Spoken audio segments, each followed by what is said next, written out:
दो भाई रोहन और अमन एक बड़े पीपल के पेड़ के नीचे साथ बैठे हैं, मिठाई का एक थाल साझा करते हुए और खुशी से हंसते हुए। रोहन और अमन एक धूप से भरे मैदान में क्रिकेट खेल रहे हैं। दोनों लड़के बारी बारी से बल्लेबाजी और गेंदबाजी करते हुए ध्यान और दृढ़ संकल्प के साथ। रोहन और अमन शाम के समय एक छत पर बैठे हैं, आंखों में आश्चर्य के साथ सितारों की ओर देखते हुए और अपने भविष्य के सपनों को साझा कर रहे हैं। रोहन अपने होमवर्क में अमन की मदद कर रहा है। दोनों लड़के केंद्रित होकर एक लकड़ी की मेज पर बैठे हैं। चारों ओर किताबें और नोट्स फैले हुए हैं।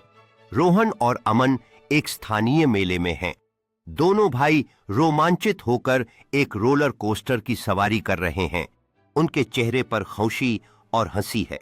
रोहन और अमन एक पार्क की बेंच पर बैठे हैं। एक बड़े आइसक्रीम कोन को साझा करते हुए दोनों लड़के मुस्कुराते हुए बड़े बड़े काट रहे हैं।